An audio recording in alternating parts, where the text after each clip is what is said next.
Well, hey guys, what is up? What's going on this morning? Brent Abel here, webtennis.com. Another episode of What's the Right Shot? Question mark. Hope you're having a great day so far. What I got for you today is another point with the one and only, the great lefty Mark Vines with the serve against another very tough lefty from San Francisco, Eric Leto. And what we're going to do is we're going to stop the video right about here. Mark's backing up, right? I mean, I love this return to serve, right? It's not exactly right back up the middle of the court, but it's enough to where it, unless you move parallel to the baseline with your footwork in response to getting the right spacing for this shot, you're going to back up a little bit, right? And that's what Mark does, is Mark ends up backing up a little bit. So look, we can tell from here that the chances are right now pretty good it's going to be a slice backhand, right? So what do you think? I mean, you're kind of moving backwards slightly on this shot. You're backing up a hair as you're getting prepped to play a slice backhand. Would love to hear what's on your mind. What shot would you play? I mean, it doesn't look very offensive, like an offensive opportunity, right?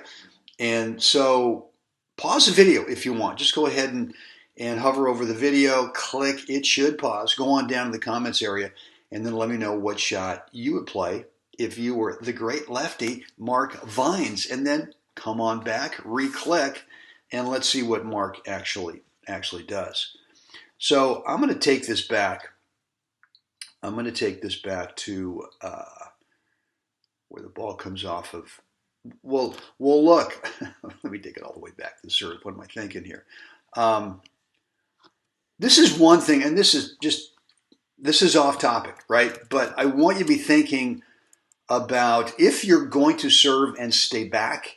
We've worked on this before. It's really serve and stay forward, right? Where the toss is out in front enough where you need to reach forward into the court, obviously without foot faulting, but to where you land inside the court and your momentum takes you to a spot right about here, right? And look, the chances are, and this is maybe a lousy example for it, but the chances are that you're not going to constantly have to deal with a return that, like this one that Eric hits, where it's deep, right? And so, but I'm just saying, I want you to make sure that you got your toss out in front, that if you decide to serve and stay back in the baseline, it's not literally that. It's not literally where your toss is such that it's directly above you so that when you land, that you land on top of the baseline and then get to scoot back. You actually want to be looking for, most of the time, is going to be a ball that you can, it's an offensive opportunity. Whether it's, whether it's a ground stroke that you kind of tee off on, or maybe it's shorter and you can immediately play an approach shot off topic. Anyway, here's what Mark does, right? He's backing up. He's backing up, and again, I've asked you what shot you would play, and without looking, obviously, when I'm recording this, there aren't any comments yet. But I'm assuming that a lot of you said, look, you can drive it to one of three corners, right? You can go back up the line, you can go right back at Eric in the middle, or you can take it cross court. The beauty of this is that Eric doesn't know which one of those three shots is about to happen, right? Just because of the setup position. And this is another one of the things I'm always talking about besides spacing, right? The spatial distance, creating spacing away from the path of that incoming ball. I think in the long run that Mark would tell me, hey, he could have done a little bit better job with spacing himself further away from this ball so that he didn't have to back up as he hits it. But you know what? He's assuming that Eric's assuming the same thing over there, that it's just going to be a drive somewhere. And the lefty plays a tough little nasty dropper as he's backing up, right? And Eric can't get to it. So all these all these theories we hear, and all these, I don't know what to call them, myths or whatever. Oh, you cannot play a drop shot from behind the baseline. Well, this shot obviously takes that myth and just blows it all up because of the factor of disguise, right? Your opponent is not thinking you're about to drop. Your opponent's thinking, hey, he's just going to play a tough, at best, ground stroke. But you can play a dropper as you're moving backwards. I mean, anyone's telling you that you cannot do that unless you're telegraphing the living crap out of it. Okay, yeah, I wouldn't do it either.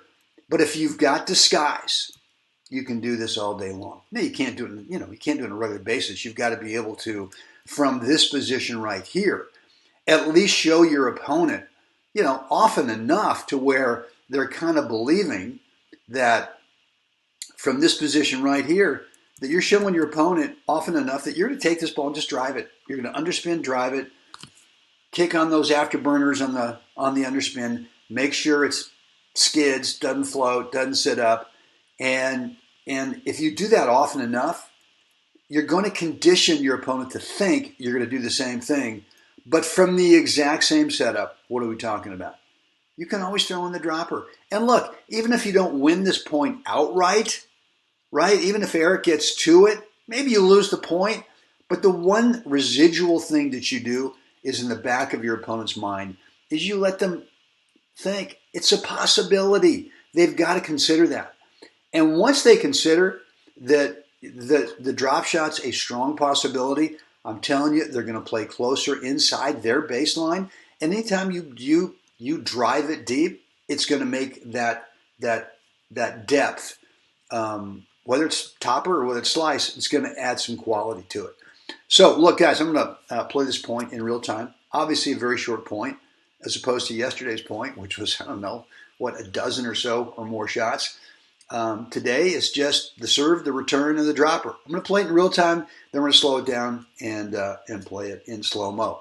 And again, look, if you are struggling with your slice backhand, your underspin drive backhand, I want to show you some examples at the end of this video of what yours could possibly look like, and an opportunity to get into my underspin backhand drive course. That's at the end of this video, so make sure you stay around for that.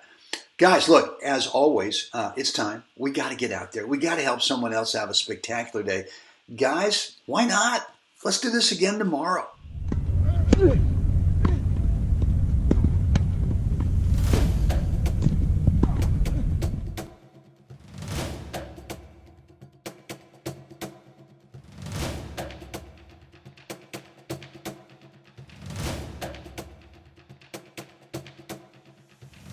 Well, hey, it is Brent back here with you. Really hope you enjoyed this episode of What's the Right Shot. And yeah, if you're still trying to figure out your one-handed backhand slice, your underspin drive, right, where it's not floating and sitting up for your opponent, then what I've got for you is a course I want you to check out below. There is a link down below in the description area that will take you to an information page, because there's really 3 habits that we've got to have on this backhand slice.